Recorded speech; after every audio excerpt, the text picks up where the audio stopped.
శ్రీరామ్ సాగర్ ప్రాజెక్టులో నీటి మట్టం పెరుగుతోంది. ప్రాజెక్టులో 37 టీఎంసీలకు నీటి నిల్వ చేరింది. మహారాష్ట్రలోని విష్ణుపురి ప్రాజెక్టు నుంచి అంతేకాకుండా పరివాహక ప్రాంతాల నుంచి వరద నీరు వచ్చి చేరుతోంది.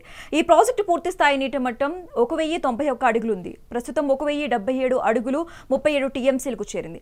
ఇతర ప్రాజెక్టులు అన్ని కూడా జలకలను సంతరించుకుంటున్నాయి. దీంతో రైతన్నలు హర్షం వ్యక్తం చేస్తున్నారు. ఈసారి తమ పంటలకు ఎలాంటి డోకా ఉండదని అంటున్నారు. దీనిపై మరింత సమాచారం మా నిజామాబాద్ ప్రతినిధి ఆనంద్ పాల్ అందిస్తారు.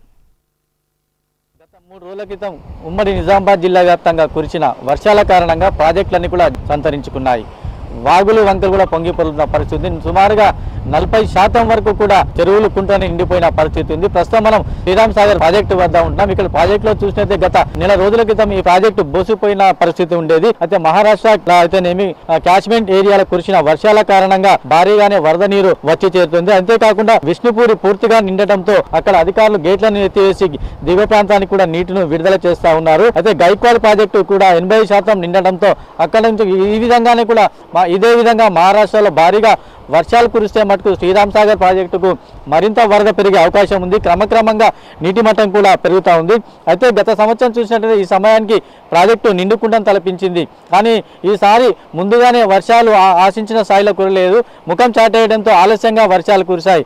దీంతో కొంత మేరకైనా వరద నీరు వచ్చి చేరుతుంది. సుమారుగా 65 క్యూసెక్ల వరద నీరు ప్రస్తుతం ఈ ప్రాజెక్టులోకి వచ్చి చేరుతుంది. అంతేకాకుండా మరో 2 నుంచి 3 రోజులుగా మహారాష్ట్రనైతేనేమి ఈ ప్రాజెక్టు క్యాచ్మెంట్ ఏరియాలో భారీగా వర్షాలు కురిస్తే మటుకు ఈ ప్రాజెక్టుకు ఎలాంటి డోకా ఉండదని చెప్పేసి అధికారులు అంచనా వేస్తూ ఉన్నారు. అయితే రైతులు కూడా హర్షం వ్యక్తం చేస్తూ ఉన్న పరిస్థితి ఉంది. అయితే ఉమ్మడి జిల్లాలో చూసినట్లయితే నిజాం సాగర్ ప్రాజెక్టు ఉంది. నిజాం సాగర్ ప్రాజెక్టుతో పాటు పోచారం, సింగీతం, కళ్యాణి ఈ ప్రాజెక్టులు కూడా ఉమ్మడి నిజామాబాద్ జిల్లాలో తాగు నీరందేందుకు ఉన్నాయి. ఈ ప్రాజెక్టులన్నీ కూడా జలకలం కూడా సంతరించుకున్నాయి. అయితే ప్రస్తుతము రైతులు కూడా హర్షం వ్యక్తం చేస్తూ ఉన్నారు. ఈసారి ఖరీఫ్కు ఎలాంటి డోకా ఉండదని రైతులు కూడా ధీమా వ్యక్తం చేస్తూ ఉన్నారు. మరో 3 నుంచి 4 రోజులు కూడా భారీగా వర్షాలు కురిసే అవకాశం ఉందని చెప్పేసి వాతావరణ శాఖ అధికారులు చెప్పడంతో అటు అధికారులు కూడా అప్రమత్తం అవుతూ ఉన్నారు.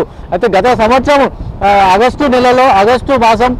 ఆగస్టు సెప్టెంబరు మాసాలలో భారీగా వర్షాలు కురియడంతో అటు శ్రీరామ్ సాగర్ ప్రాజెక్టు అయితేనేమి ఇటు నిజాం సాగర్ ప్రాజెక్టు గేట్లను ఎత్తి దిగువ ప్రాంతానికి నీటిని విడుదల చేశారు. అయితే చిన్న చిన్న చెరువులకైతేనేమి కుంటలలో కూడా ఈ ఈ వరద నీరు వచ్చి చేరడంతో రైతులు కూడా హర్షం వ్యక్తం చేశారు. ఈసారి కూడా భారీగా వర్షాలు కురియాలని రైతన్నలు అంటున్న పరిస్థితి ఉంది. ఈసారి కూడా భారీగా వర్షాలు కురిస్తే మటుకు ఈ ప్రాజెక్టు నిండుకుండలా మారనుంది. గత నెల రోజుల క్రితం చూస్తే ఈ ప్రాజెక్టుకు ఎలాంటి వరద వచ్చి చేరలేదు. మహారాష్ట్ర ప్రాంతంలో కురిసిన వర్షాల కారణంగా క్యాచ్మెంట్ ఏరియా కారణంగా అంటే విష్ణుపూరి గేట్లు తెరవడంతోనే సుమారు 25 క్యూసెక్ల వరద నీరు రావడంతో ఈ ప్రాజెక్టు కూడా జలకలం సంతరించుకుందని చెప్పుకోవచ్చు. అయితే మరిన్ని రోజులు కూడా మహారాష్ట్రలో భారీ వర్షాలు కురిస్తే మటుకు క్రమక్రమంగా ఇక్కడ ప్రాజెక్టులలో నీటి మట్టాలు పెరిగే అవకాశం కూడా ఉందని చెప్పేసి అధికారులు అంటా ఉన్నారు.